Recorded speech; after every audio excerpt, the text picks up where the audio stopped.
Estamos en la cuarta clase, cómo ser iglesias discipuladoras. ¿Qué habíamos visto antes? La primera clase fue repensando la Gran Comisión, un reenfoque de Mateo 28, de ese texto que ha dado la misión de la iglesia, que ha generado el ir en cada nación a ser discípulos, pero el repensar realmente cuál era el corazón de la Gran Comisión, que es el hacer discípulos, pero cómo estamos haciendo discípulos. Tomás va a estar hablando un poquito de eso.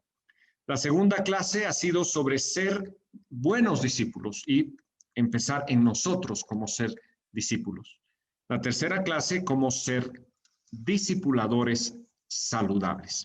Hoy vamos a entrar ya a ver a la iglesia como iglesia discipuladora.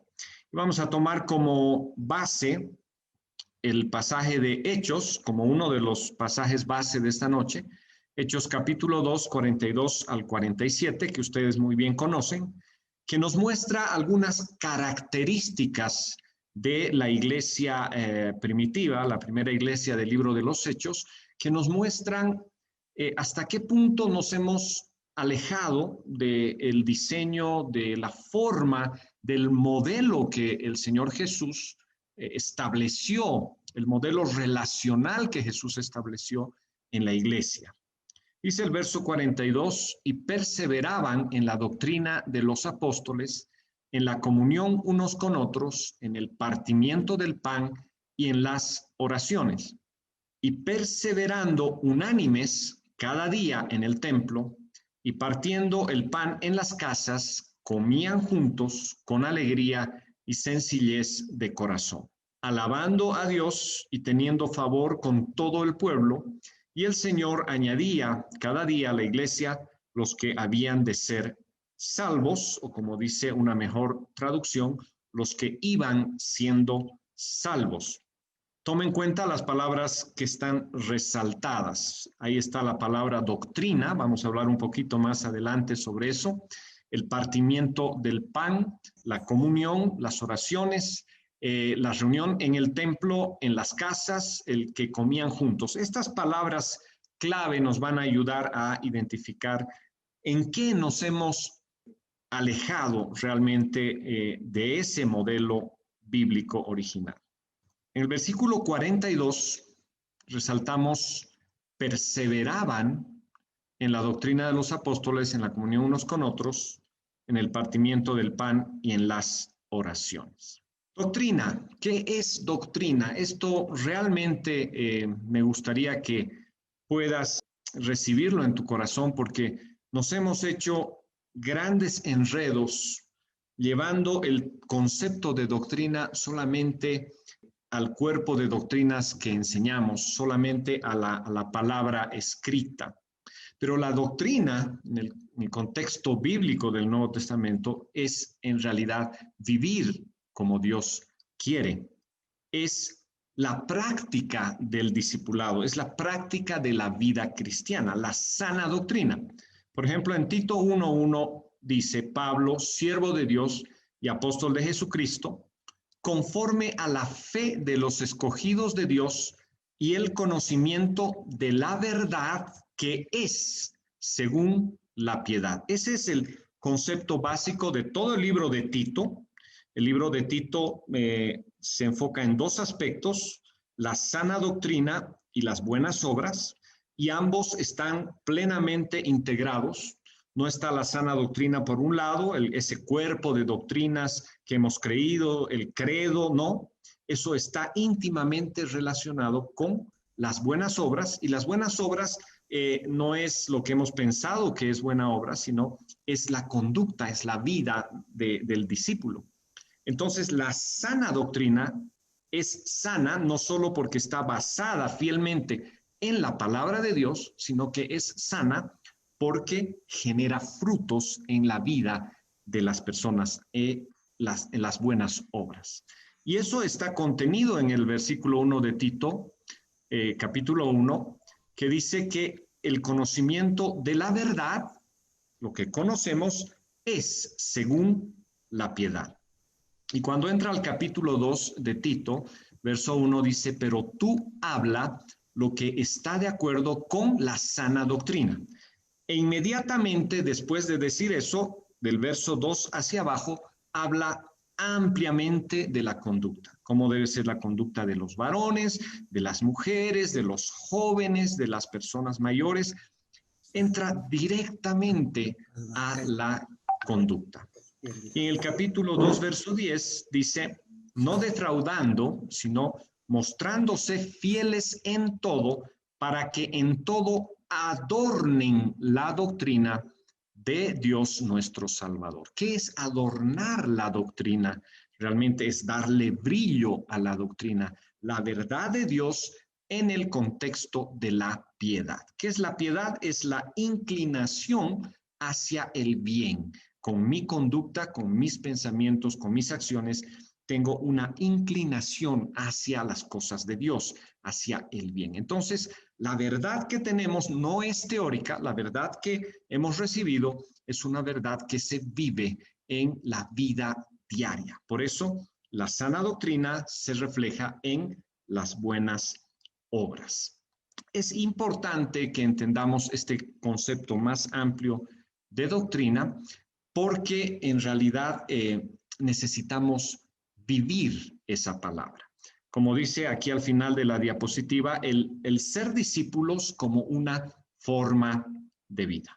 Veamos en los versos 44 y 45, enfoca en el cuidado de unos hacia los otros, se cuidaban unos a otros.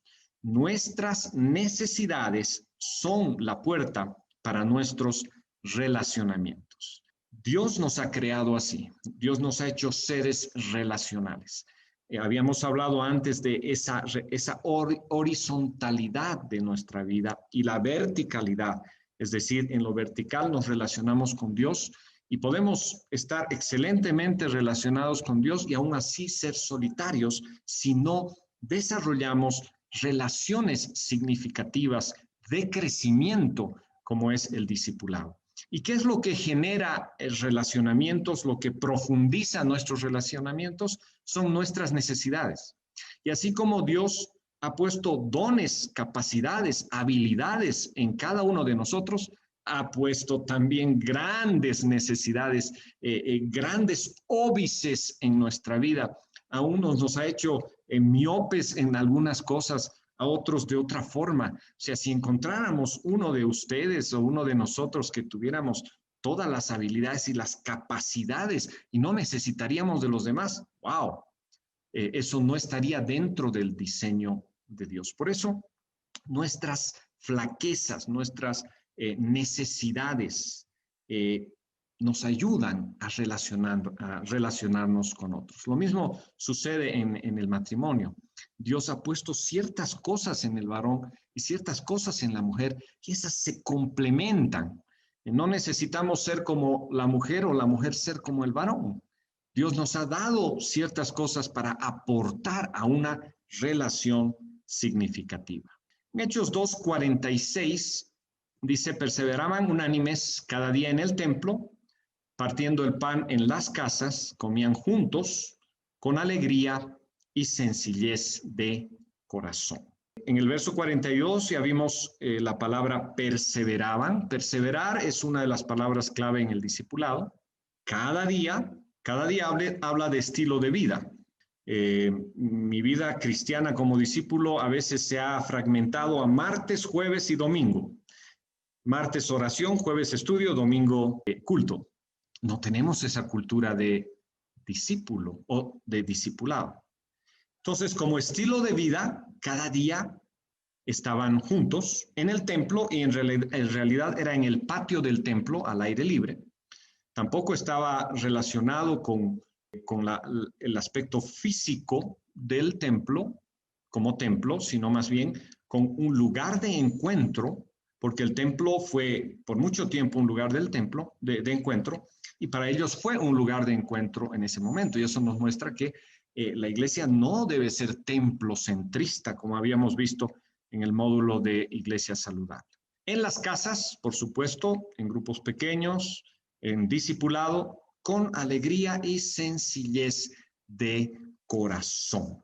Aquí podemos resaltar el tema de la vida simple. Recuerdan que habíamos compartido 2 semanas atrás el concepto de vida simple, que es la quinta disciplina en el discípulo. Y quiero recordarlo porque creo que es algo que debe quedar en nuestro corazón. La vida simple es una vida interior, alineada con Dios, sin mayores complicaciones, que nos permite disponer de tiempo y flexibilidad para disfrutar y extender el reino de Dios.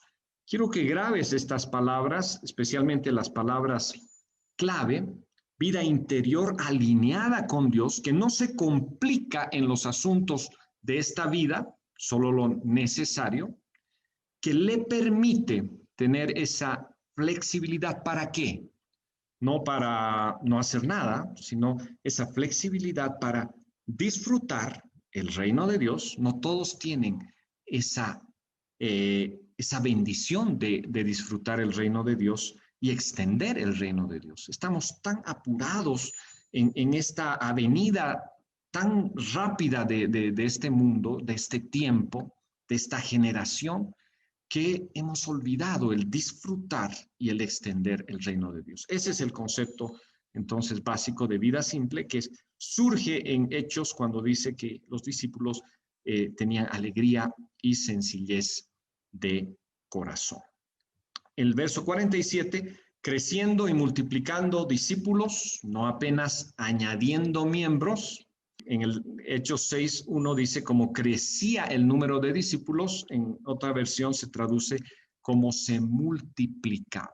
Entonces, es diferente añadir nuevos miembros que multiplicar, porque no es un número, es crecimiento. Crecimiento intencional en la vida de los discípulos. Es crecimiento relacional, porque nos conocemos más. Es crecimiento en mis dones, porque los desarrollamos más. Entonces, ese crecimiento, esa multiplicación, no es lo mismo que añadir números en nuestra iglesia. En los 4 evangelios, la palabra discípulos se encuentra 240 veces. Iglesia, solo 2 veces. En el Nuevo Testamento, Jesús fue llamado Salvador 24 veces, pero Señor 700 veces. Cristiano se menciona 3 veces, discípulo en todo el Nuevo Testamento se menciona 260 veces. ¡Wow! ¿Qué nos llamamos más hoy en día? ¿Qué nos identifica el ser cristianos? Pero discípulo, ¿pero qué es ser discípulo? ¿Será que estamos en crisis hoy?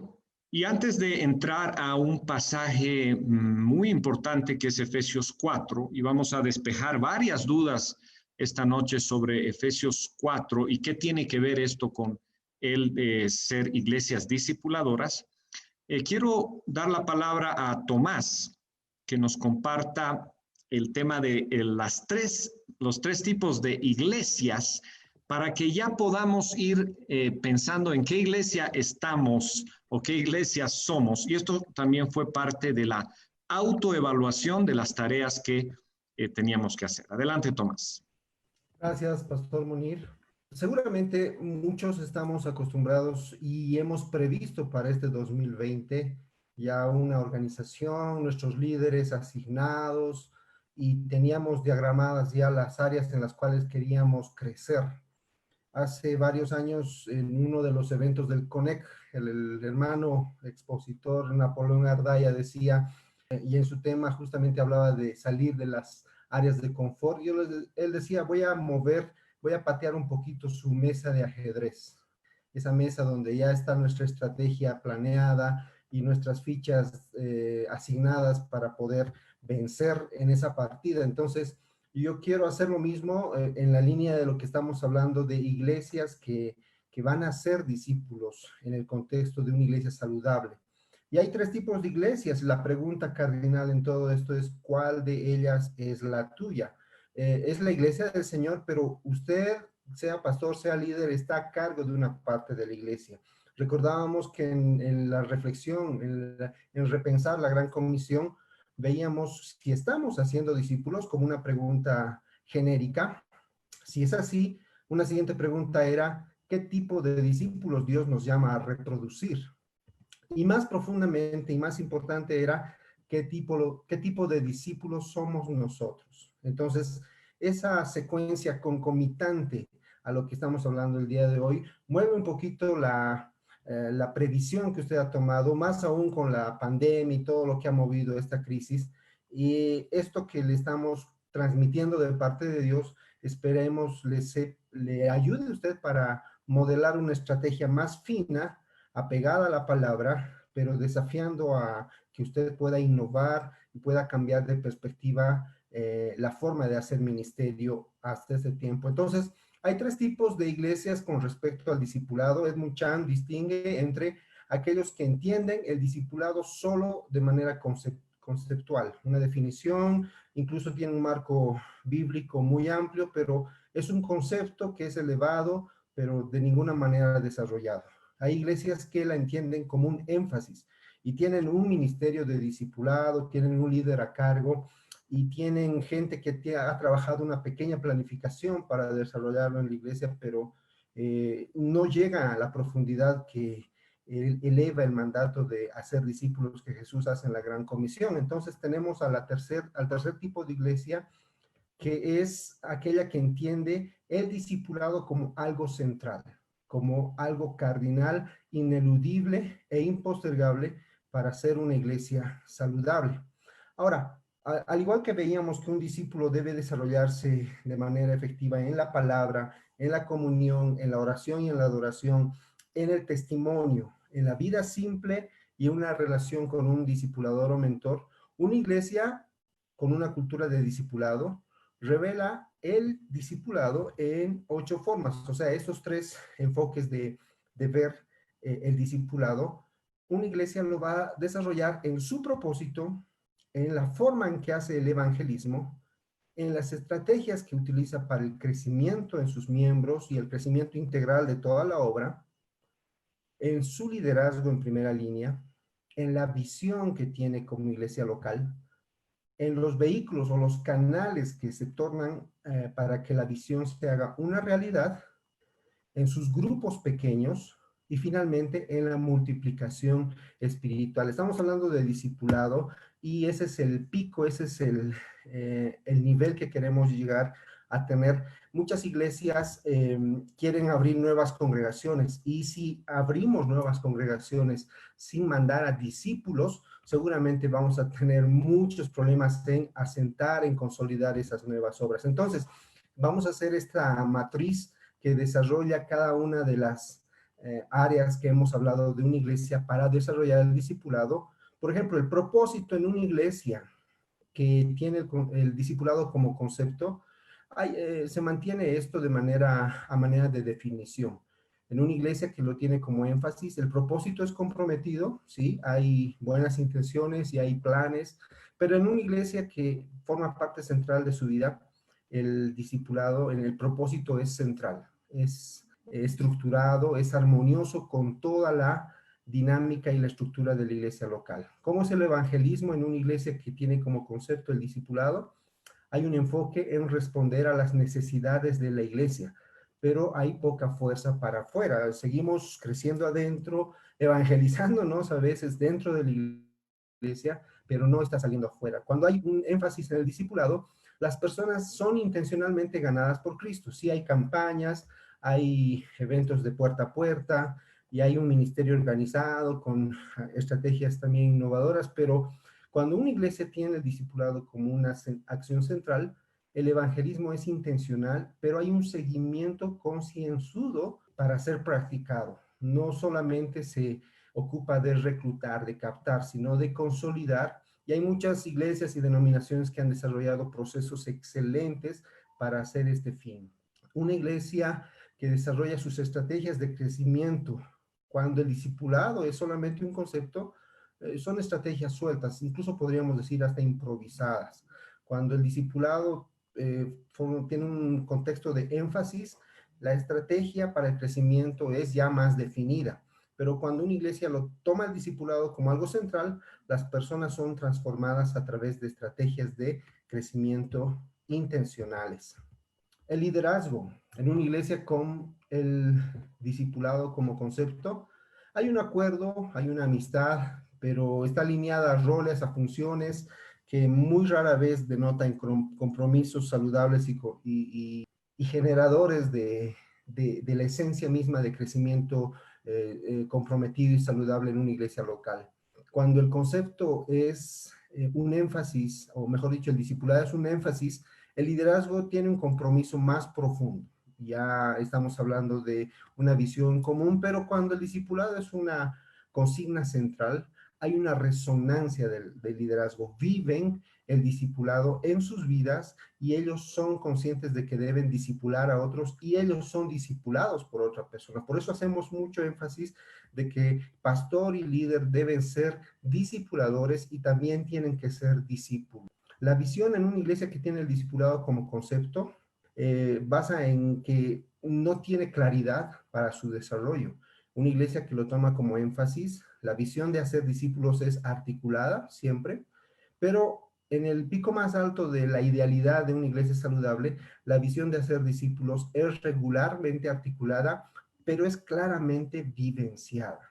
O sea, la gente expresa en su propia vida ese soporte divino que genera el vivir un discipulado y también discipular y ser discipulado por otra persona.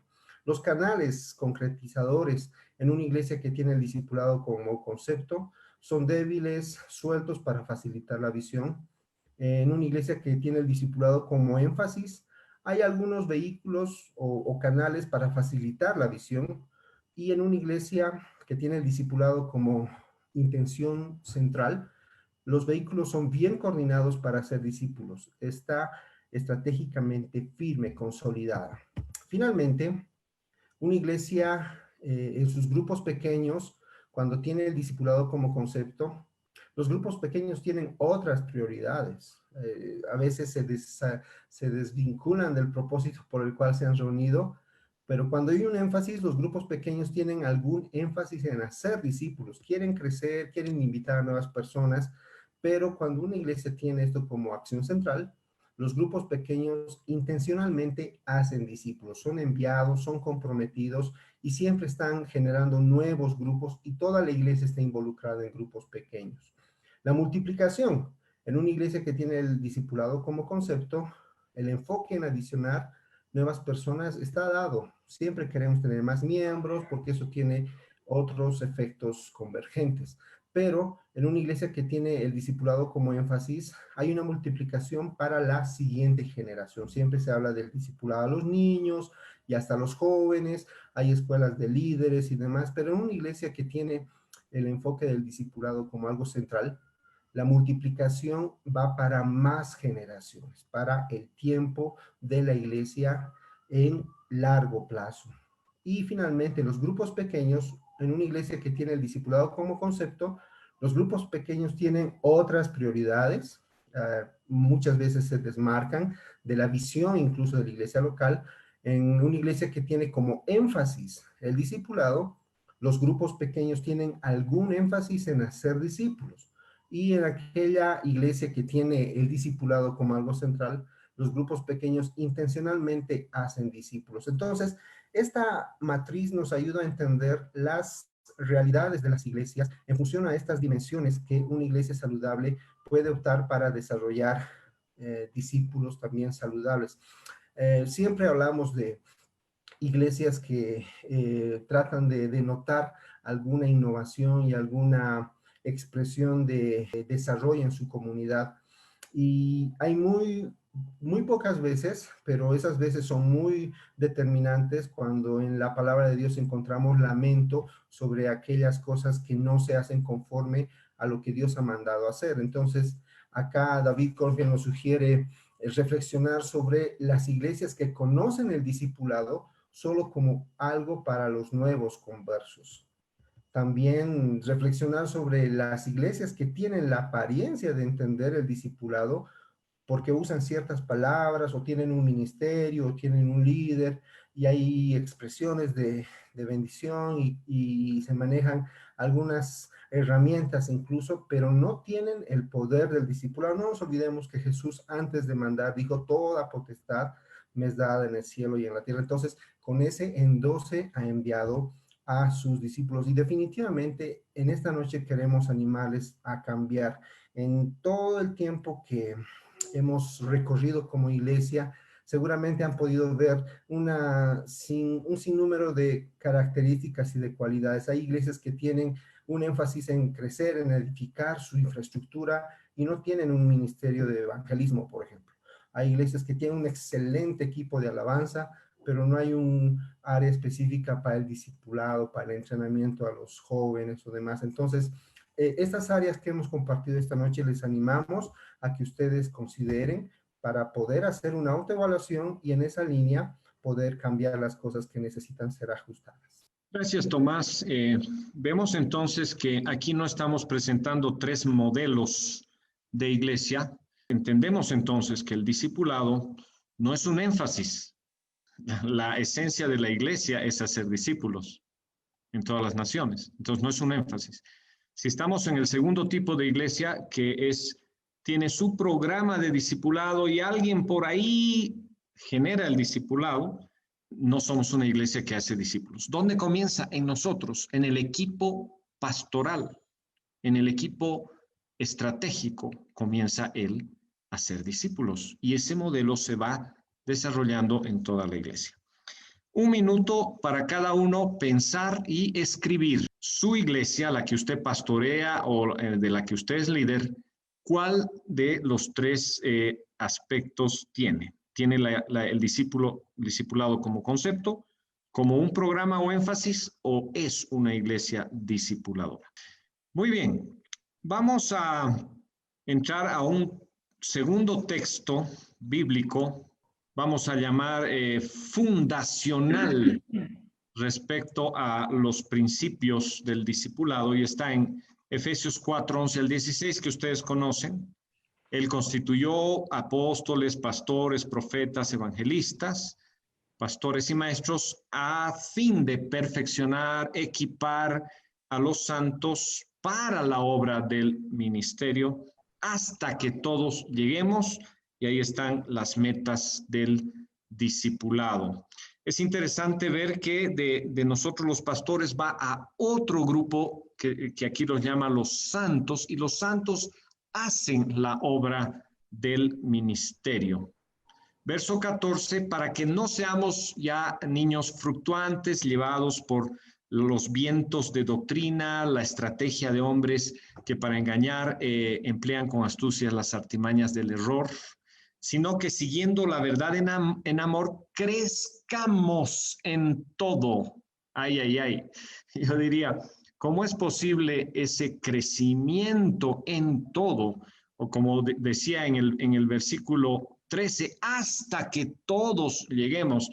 Y las metas que muestra ahí, que es la unidad de la fe, el conocimiento del Hijo de Dios, un varón maduro, completo, perfecto, la medida de Cristo, no son metas que caen de la noche a la mañana, que se forman de nada. Realmente hay un crecimiento intencional como discípulos hasta que lleguemos. Verso 16 dice, de quien todo el cuerpo, bien concertado y unido entre sí por sus coyunturas que se ayudan mutuamente según la actividad propia de cada miembro. ¿Qué aspectos podemos resaltar de este precioso texto?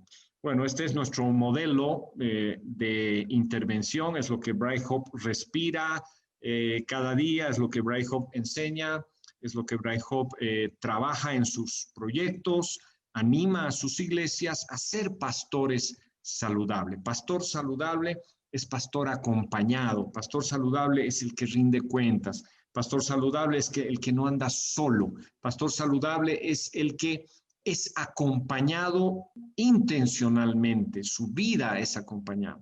Pero ese pastor saludable edifica un matrimonio saludable, una familia saludable. Matrimonio saludable también es un matrimonio que habla con otros, que no anda solito. esposas de pastores que a veces no tienen con quién hablar y familias pastorales que llevan la carga solos y a veces llega a ser muy tarde cuando ya hay algún conflicto, alguna situación. Entonces, no es saludable. Entonces, pastor saludable, familia saludable, matrimonio saludable, equipo saludable, pastor que no trabaja en equipo, que no modela el ministerio en equipo, que no transfiere el modelo de discipulado, de cuidado pastoral en su equipo, ese equipo no va a desarrollar el ministerio de la iglesia. Entonces, pastor saludable, equipo saludable, iglesia saludable. La iglesia no puede ser saludable si no tiene un equipo o equipos saludables, comunidad saludable. Si la iglesia no es saludable, ¿cómo queremos que la comunidad sea saludable? Ahí vemos el impacto de la iglesia en la comunidad. Pero ¿dónde comienza el impacto? En que tú y yo, pastor, familia pastoral, seamos saludables. Por eso hablamos, volvemos a retomar el concepto de iglesia saludable como iglesia discipuladora. El discipulado fluye al equipo pastoral y del equipo pastoral a los equipos ministeriales y de los equipos ministeriales a toda la iglesia. Todo miembro es un discípulo, todo miembro es un ministro, todo miembro es un servidor. No hay creyentes de primera o segunda, todos somos discípulos.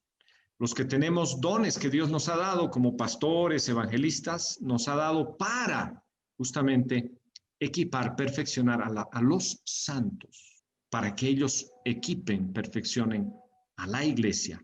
Pero el común denominador somos discípulos, pero tenemos que desarrollar el discípulo a partir de el pastor y del equipo pastoral. ¿Qué es un equipo pastoral? Un equipo pastoral es el núcleo del liderazgo que vive la visión de la iglesia. ¿Cómo vive la visión de la iglesia? Pastoreando, discipulando y equipando a sus miembros para que hagan lo mismo. A veces hemos pensado que la función del equipo pastoral es netamente administrativa. ¿Y cuántas veces nos hemos perdido en los asuntos administrativos? No tenemos que hacerlo. Los apóstoles tuvieron la sabiduría de decir, no podemos atender las mesas, elijan otros para atender las mesas. Nosotros nos vamos a dedicar a. Pusieron el énfasis que el Señor les había dejado. Entonces, ¿qué hace el equipo pastoral? Vive la visión de la iglesia, pastorea y discipula su equipo primero, luego los equipos y toda la iglesia. Verso 13, hasta que todos lleguemos. Una iglesia saludable crece intencionalmente para ser como Cristo. Una iglesia saludable tiene un ministerio de restauración para que las personas se tornen saludables. Aquí estamos hablando del discipulado en el área emocional y podríamos profundizar mucho en esto, pero solamente lo quiero comentar. Es tan importante el ministerio de restauración dentro de lo que es el discipulado de la iglesia, porque hay muchos que necesitan, todos necesitamos y algunos lo necesitan aún más, el ser restaurados. Una iglesia saludable es una iglesia orgánica basada en relacionamientos comprometidos y grupos pequeños de crecimiento intencional. Y ese es el discipulado.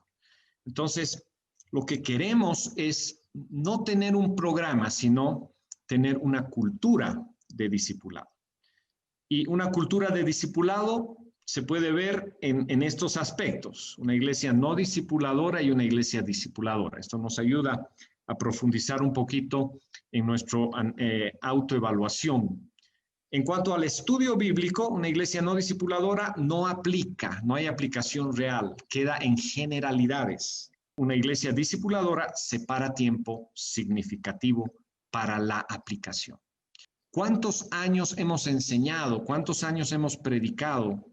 Pero ¿cuándo hemos hecho un seguimiento del crecimiento real de lo poco o mucho que nuestras iglesias han aprendido? En cuanto a la estructura de la célula o grupo pequeño, la iglesia no discipuladora no tiene subgrupos, o sea, su célula son 8, 9, 10, 11, 12 y cree que eso es ya lo máximo en cuanto a grupo pequeño. Pero la iglesia discipuladora tiene la habilidad de llegar a grupos más pequeños. Dentro de un grupo grande, que puede ser la célula, en algún momento profundiza en 2, 3, 4 personas para realmente profundizar en los aspectos de nuestra vida.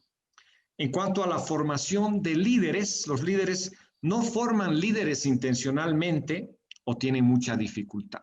Yo quiero preguntar a todos aquí, ¿cuántos de nosotros intencionalmente estamos formando líderes? Hemos hablado mucho de que la educación teológica está en crisis y las iglesias de alguna manera han asumido la formación de sus líderes, pero ¿estamos formando intencionalmente a nuestros líderes en carácter, en el modelo de discipulado? La iglesia discipuladora con subgrupos, los líderes auxiliares son discipulados por el líder. Y el líder no pretenda discipular a todos, sino a unos pocos, con un modelo adecuado para que ellos puedan discipular a otros. En cuanto a la capacitación, la iglesia no discipuladora es enseñanza con enfoque en contenido, más es el contenido, no la capacitación. La iglesia discipuladora tiene una visión, una práctica y compromiso claro de capacitación, donde hay demostración, hay instrucción, hay confirmación en acción, hay evaluación, hay supervisión y hay soltarlos para que hagan lo mismo. ¿Estamos en esos procesos de capacitación? ¿O no dosificamos, no evaluamos, no sabemos dónde estamos en cuanto al crecimiento de nuestros discípulos? La identidad de discípulo en iglesia no discipuladora, algo ya habló Tomás, limitado a nuevos convertidos. La iglesia discipuladora, todos somos discípulos y discipuladores, empezando del pastor. En identidad de discipulador, limitado a los que trabajan en nuevos convertidos. Pero en la iglesia discipuladora, todos somos discipuladores. En cuanto al líder como coyuntura, ese es un término muy importante. Los líderes son nexos organizacionales, en el caso de la iglesia no discipuladora, y juntan una parte de otra de manera organizacional. La iglesia discipuladora no solo junta organizacionalmente, sino orgánicamente. Juntar orgánicamente es crear los relacionamientos comprometidos y personales de discipulado, de mentoreo, y ahí sí se junta una parte con la otra. ¿Cómo yo voy a juntar una parte con la otra si no conozco bien, si no he ayudado a desarrollar los dones en ese discípulo? En cuanto al mensaje dominical, mensaje sin seguimiento, sin preparación de los oyentes. La iglesia discipuladora hace un seguimiento, sabemos dónde estamos, hacemos un repaso de lo anterior, vemos de domingo a domingo qué hemos aplicado como iglesia. Y mi tiempo se ha ido, por eso voy a concluir el próximo miércoles, lo que me faltaba.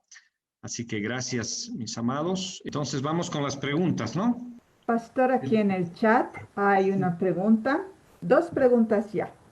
La primera, y bueno, es muy parecida a la segunda, dice, ¿cómo hacer para transformar una iglesia a iglesia discipuladora si ya tiene varios años? Es una muy buena pregunta.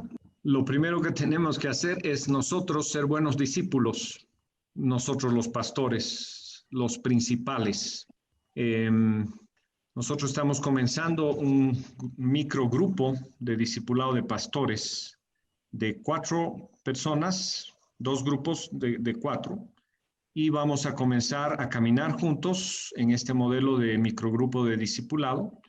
En la siguiente clase, el próximo miércoles, el próximo miércoles, vamos a hablar un poco de estas estrategias, qué es un microgrupo, qué se hace en un microgrupo, qué recursos tenemos para iniciarlos, o sea, vamos a hablar un poquito más de eso. Pero respondiendo directamente la pregunta, empieza por mí. Todo cambio empieza por mí.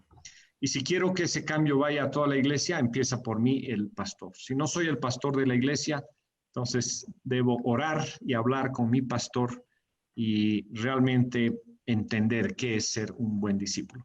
Nos hemos olvidado de ser buenos discípulos porque pensábamos que ya estamos en otro nivel, pero un buen discípulo, no importa los años que tenga, rinde cuentas, crece intencionalmente, es acompañado, es alguien que tiene un mentor, que tiene mentores, es alguien que dentro y fuera es un discípulo que en lo horizontal también rinde cuentas. Entonces, primero hay que ser buenos discípulos. Yo no puedo pretender que mi equipo pastoral, por ejemplo, a quien yo quisiera discipular, o a algunos de ellos, para que ellos discipulen a otros, me vean a mí suelto. Yo no puedo exigirles a ellos ser buenos discípulos si yo no soy un buen discípulo, si no estoy practicando el ser un buen discípulo. Comienza por ahí. Hay otras cosas más que hay que pensar, ¿no? Hay que hacer un diagnóstico de la iglesia, cómo ha vivido el discipulado por muchos años. Si el discipulado es un concepto en su iglesia, entonces tenemos que empezar a reconceptualizar el discipulado y ir llevando a la iglesia del concepto a ir más hacia adelante. No diría al segundo, porque el segundo, el discipulado como énfasis, tampoco es lo que queremos. Queremos ser iglesias discipuladoras, que tengan el ADN, la esencia de ser iglesias discipuladoras con todas las características que tienen. Ahora, mucho va a depender del liderazgo, de la estructura.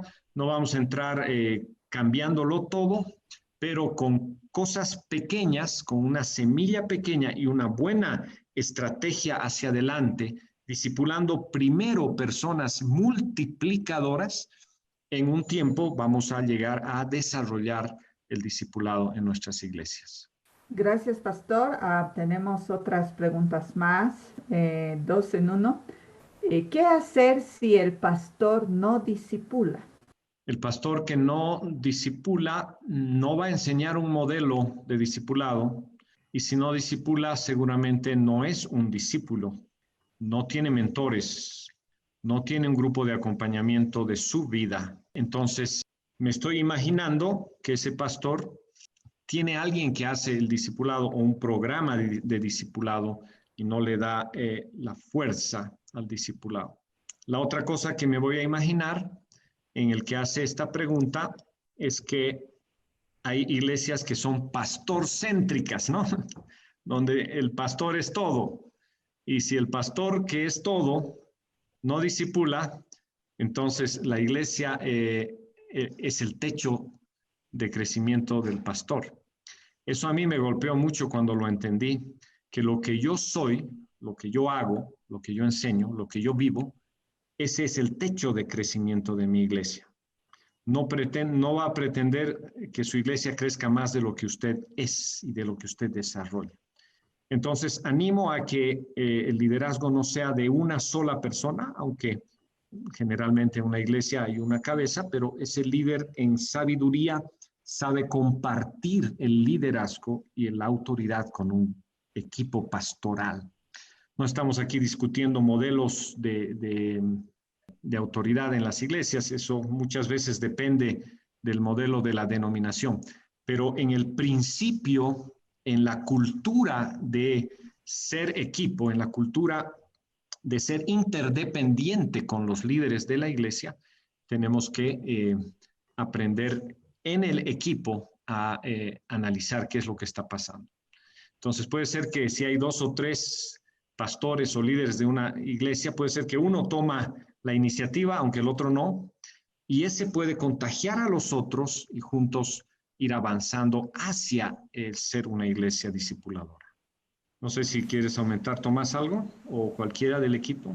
No, yo creo que es necesario reconocer que el pastor siempre va a ser el techo de crecimiento y la referencia para cualquier líder de su iglesia local. Entonces, este desafío es vigente ahora con el discipulado. Ya lo era con el pastoreo mutuo, y ahora que estamos dando un paso a 10 años de caminar con ser intencionales en hacer discípulos, el pastor tiene que esforzarse para dar el ejemplo a su iglesia local también. Una siguiente pregunta, Pastor Munir, es ¿cómo sé que estoy listo para ser discípulo? Esa es una buena pregunta. Recuerdan ustedes en la segunda clase, nosotros hablamos de ser discípulos saludables. Incluso les pasamos una autoevaluación para que usted se autoevalúe. Si usted podría ser un buen discípulo. Cuando un discipulador es buscado por un discípulo, un buen discipulador o mentor siempre va a preguntar algunas cosas, siempre va a ver algunas cosas. Y hay ciertas características que deben ser la marca de un discípulo para ser discípulo. Por ejemplo, el ser enseñable. El ser enseñable es fundamental. Si yo no estoy dispuesto, aún los años que tenga, puedo tener más de 30 años en el ministerio y no ser enseñable, no soy un buen discípulo. La disponibilidad, el coincidir con el discípulo, con el discipulador, coincidir en varios aspectos. Y otras características que hacen de mí la puntualidad, el hacer mis tareas, el mostrar que estoy creciendo intencionalmente, que estoy haciendo cambios significativos en mi vida y estoy rindiendo cuenta de eso. Entonces, si tengo esas características, creo que estoy en buen camino para ser un buen discípulo. Salud emocional, tratar nuestro corazón, si hubieran aspectos que me impiden ser un buen discípulo, también es otro de los aspectos. ¿Hay más preguntas? Sí, pastor. ¿Qué hacer con la persona que quiere discipular, pero no quiere que se lo discipule a él, pensando que él ya sabe la palabra? Yo creo que una de las características de un buen discipulador, y ahí nos colocamos la mayoría de nosotros, es mostrar a nuestros discípulos que somos discípulos y que rendimos cuentas. Poco a poco nuestros discípulos van a ir perdiendo confianza, vamos a ir perdiendo cierta autoridad en exigir, en pedir algunas cosas que nosotros no modelamos. Jesús bien dijo a los religiosos de su tiempo o a la gente, dijo, hagan lo que ellos les dicen, pero no lo que hacen, por favor. O sea, ¿a qué punto habrá llegado el Señor de discernir esa situación en los líderes religiosos de ese tiempo, que tuvo que separar la enseñanza del maestro? Eso no está en la esencia del discipulador. Entonces, yo preguntaría a mi discipulador, una primera pregunta que yo haría, y no quiero crear conflictos en las iglesias, no estoy entrando en temas de autoridad de los pastores, nada de eso. Estamos hablando simplemente del discipulado. Pero yo pregunto o preguntaría a mi discipulador si él también es un discípulo, si él también es está siendo discipulado, si él también rinde cuentas. Debería ser una medida. Si eso no sucede, yo como discípulo de él estoy en cierto riesgo que preferiría evitar.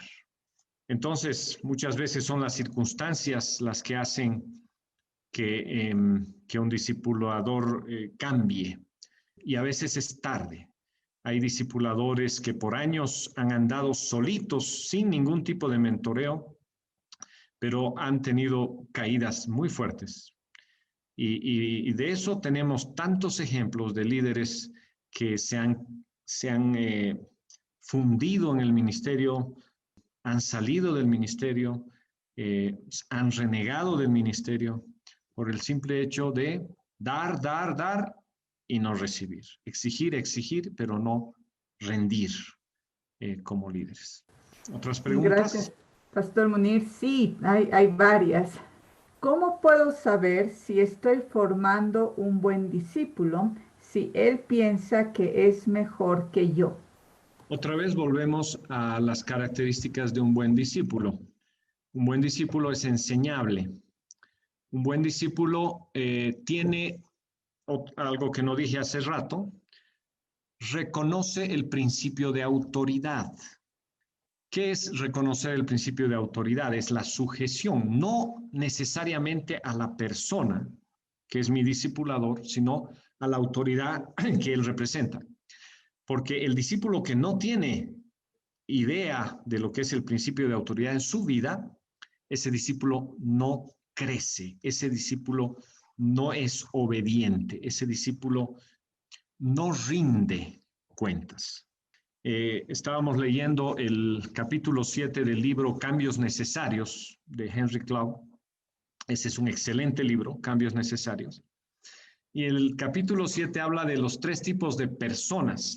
El capítulo se enfoca en pensar en quiénes yo debo invertir tiempo. El discipulador tiene el derecho de escoger discípulos. No es la idea del pastor que todo el mundo viene y tiene que atender todos los problemas. Hermanos, hay relaciones que te consumen tanto, te quitan toda tu energía como líder, y Dios no te ha llamado a discipular a esas personas. Me vas a disculpar, no quiero ser no pastoral en esto, pero el discipulador tiene la responsabilidad de escoger a sus discípulos. Entonces, dice el libro, hay 3 tipos de personas. Uno es el sabio, el segundo es el tonto o el necio, y el tercero es el malvado. Básicamente, la persona sabia es el enseñable, el que recibe corrección, el que hace cambios, el que asume responsabilidad de su vida, de su discipulado, de su crecimiento. El necio o el tonto no es falto de inteligencia, puede ser muy inteligente, pero es necio o tonto porque no recibe corrección, no asume responsabilidad, no es enseñable. Ese no es un buen discípulo. Y el malvado es el que hace daño, es el tóxico. Tenemos que aprender a alejarnos de las personas tóxicas. Cuando yo estaba leyendo eso, yo mismo me estaba preguntando a mí en qué momentos de mi vida yo fui tonto o necio. Y encontré muchas experiencias, especialmente en mi tiempo de crisis. Y en qué aspectos yo fui necio también, tóxico para otros. También fue en mi tiempo de crisis, y por eso entiendo que necesito sanar. Mi corazón sea sano, porque estoy reproduciendo vida, no lo que sé. Porque si yo enseño todo lo que sé, con todo el bagaje que aquí podemos tener, aquí hay doctores, hay teólogos, gente que se sabe de memoria, pero ¿qué es lo que transmito en el discipulado? Vida, mi relación con Dios la estoy mostrando, mi carácter, cómo lo estoy desarrollando, mi experiencia como discípulo, mi crecimiento intencional como discípulo de Cristo. Entonces, no es nada sencillo, pero es vida, es vida. Adelante, Gaby, si hay alguna pregunta más. Sí, tenemos algunas más. ¿Por qué cree que nos hemos alejado tanto de ser y hacer discípulos a ser solamente cristianos de domingo? Básicamente porque nos hemos alejado de ese modelo que hemos leído en Hechos 2:42, esa sencillez de cada día, reunirse, de compartir todo, de estar en las casas, de crecer intencionalmente, etcétera. Ahora, la historia es muy larga, ¿no? La iglesia como tal ha sufrido muchas transformaciones en su historia, desde llegar a ser una institución tan grande y poderosa hasta más poderosa que el poder político en algún momento. Eso fue una gran distorsión. Como respuesta a eso, la otra distorsión es que algunos se han aislado totalmente, y eso ha creado los aislamientos, ¿no? Los conventos y todo ese concepto de aislamiento. Luego hemos ido por el tema de la estructura, el tema de la institucionalidad.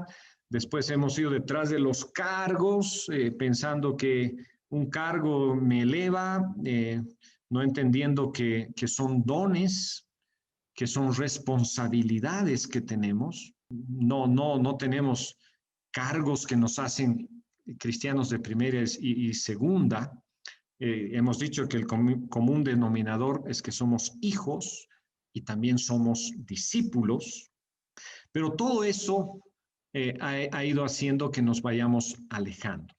Y referente específicamente al discipulado, es que hemos entendido que el discipulado es una clase. El discipulado es solo conocimiento, es solo educativo.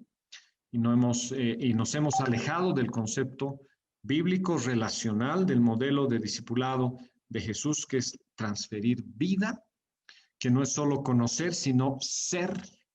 No es solo acumular conocimiento, sino practicarlo.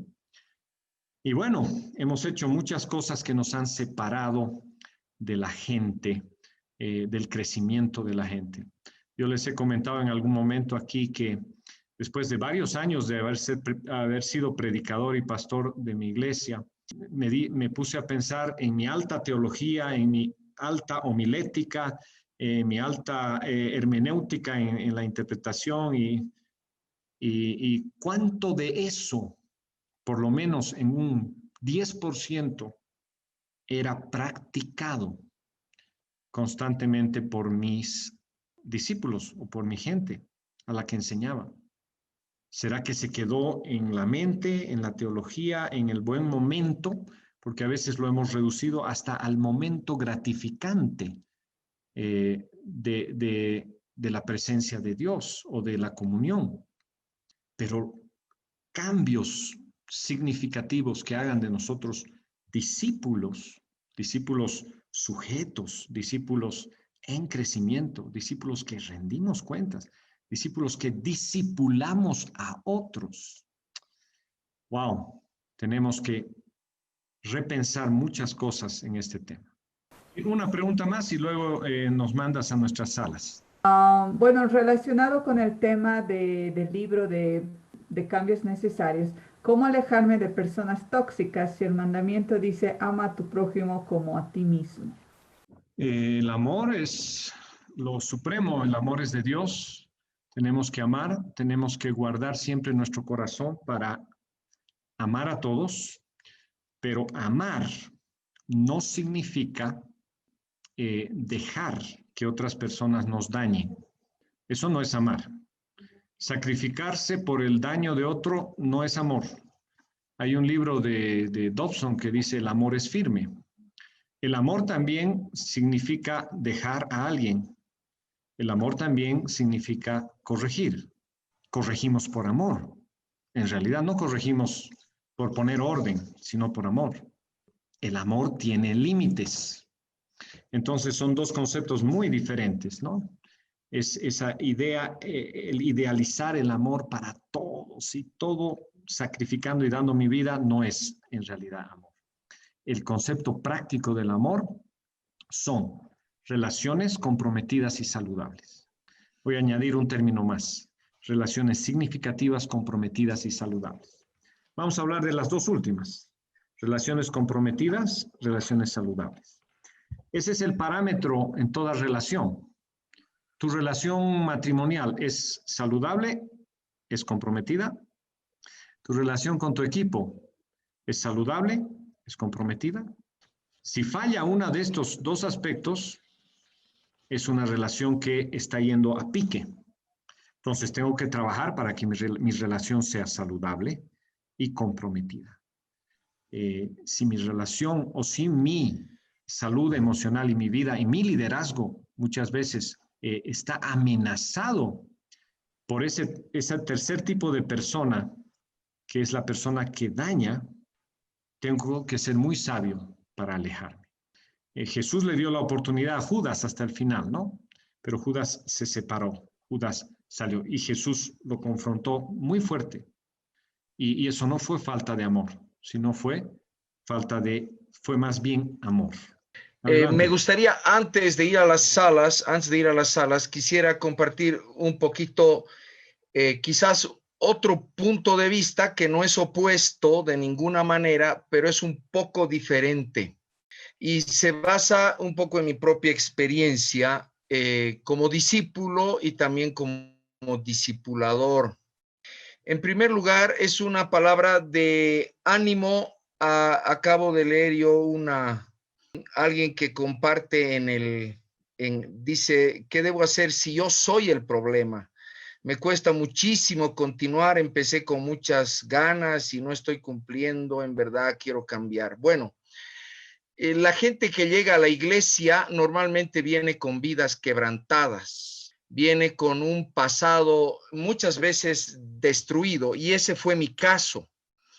Yo llegué a la iglesia, yo me convertí en una situación muy complicada de mi vida, y entonces llegué realmente espumeando y aborreciendo quizás mi propia vida, y alguien tuvo misericordia de mí. O sea, no creo, sinceramente lo digo, que la persona que me adoptó no estuvo viendo si yo era así o asá, simplemente tuvo misericordia de mí.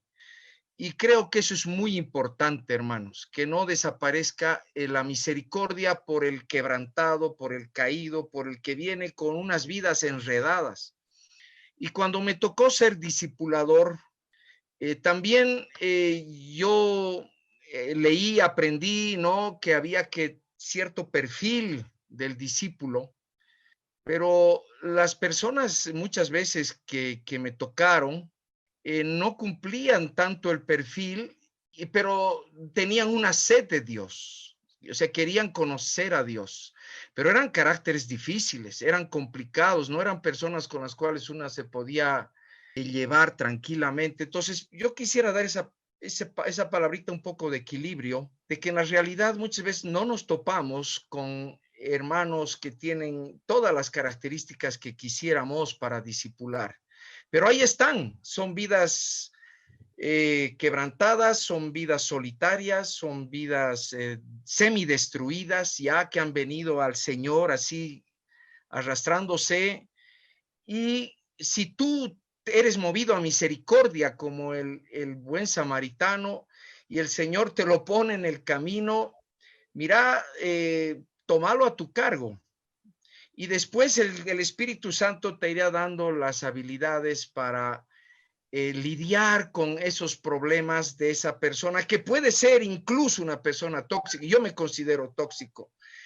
Y ya tengo bastantes años que el Señor me ha estado trabajando, pero ¿cómo habré sido cuando recién me convertí? Debió ser realmente una papa caliente en la mano del que me adoptó. Entonces, un poco de equilibrio en eso. Y segundo, he tenido casos muy interesantes de personas que yo descarté y dije, esta persona no va a cambiar, o sea, no la voy a disimular porque estoy perdiendo mi tiempo.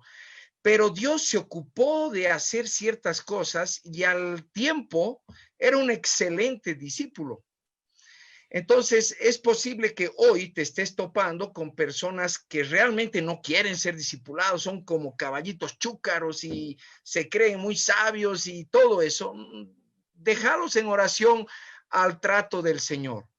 Y el Señor en su momento le va a ir dando experiencias y va a buscar realmente ayuda. Entonces yo creo que en el reino todos tenemos esperanza, todos tenemos una oportunidad, y quizás no es contigo la cosa, esa persona tiene a otra persona esperando en el camino. No te olvides que la iglesia es del Señor, Él es la cabeza y Él da a cada uno conforme Él quiere. Así es, eso es lo que tenemos la visión de la iglesia. Pero sé llevado por la misericordia, ese sería mi mensaje final, sé llevado por la misericordia y mucha dependencia del Espíritu Santo, ¿no? Perdón, Munir, si no quiero de alguna manera aparecer aquí con un mensaje diferente, pero quería dar un poquito de equilibrio porque me parece que hemos estado poniendo muchas características, digamos, para un perfil que a veces no hay, ¿no? Gracias. Estoy plenamente de acuerdo. Esa es una complementación muy válida. Quizás cosas diferentes pero complementarias. Es interesante cuando Jesús recibe a sus primeros discípulos, no desecha, incluso les pone nombres, ¿no? Son los hijos del trueno. Y uno trata de buscar ahí en el griego, ¿y por qué los llamó los hijos del trueno? Y en otra oportunidad dice, Señor, líbrame de estos, ¿no? Cuando baja del monte y no habían podido sacar al demonio. Al mismo Judas, yo me pongo a pensar por qué Judas fue tolerado hasta la última cena. Solo Dios sabe. Son cosas importantes que debemos entender. Yo mismo, el otro día justamente en nuestro microgrupo con David y otros líderes, él estaba comentando, no sé si todos saben, perdón que a veces hable de mí mismo, pero años pasados he pasado una crisis muy fuerte en la que me he soltado de todo, queriendo tirar la toalla. Y por mucho tiempo, David, que ya era mi discipulador en aquel entonces, me buscó y yo me perdí y fui el peor discípulo del mundo y él podía haber dicho, hasta aquí quedó y no va a seguir porque él tiene esa visión con líderes, etcétera. Y bueno, y él comentó justo el otro día que Dios le puso lo que Sergio dice, ¿no? En el corazón. Y Dios le dijo, él no está bien, no está bien. Tú tienes que tener paciencia, porque yo le he hecho unas muy buenas, ¿no? Lo dejaba plantado, no hacía lo que tenía que hacer. Yo, hermanos, les digo honestamente, esa fue mi crisis más fuerte, más profunda en mi vida como discípulo, como hijo de Dios. Y él tuvo esa paciencia. Otra cosa que es diferente, tratar con gente recién convertida que con líderes, ¿no? Ahí hay que diferenciar un poquito. Más el enfoque que estamos dando ahora es el tema del discipulado y el discipular multiplicadores, el discipular gente en quienes vamos a invertir mucho tiempo y que por eso hay que elegir bien y que hay una intencionalidad y un propósito. Obviamente, yo no voy a esperar que alguien tenga el perfil para ser mi discípulo. Si hay que cambiarle pañales, hay que cambiarle pañales. Si hay que llorar, hay que llorar. Si hay que ir a buscarlo otra vez, hay que ir a buscarlo. Ese es el ministerio que muchos tienen. Entonces tienes que saber qué ministerio Dios te ha dado. Hay gente con corazón para esas personas. Sin embargo, hay líderes que van a reproducir líderes en la emergencia de discipulado y quizás uno de esos líderes va a dedicarse a las personas que hay que cambiarles los pañales también. Hay líderes mismos que hay que tener paciencia, pero si vamos a ir tropezando año tras año con relaciones tóxicas en el liderazgo y que te consumen toda tu energía, ahí la paciencia ya no es una virtud. Ahí hay que aprender a tomar decisiones y no es malo cortar por lo sano relaciones, no de cualquier manera. Entonces, como ven, las dos ideas se complementan y son diferentes circunstancias o situaciones que vivimos.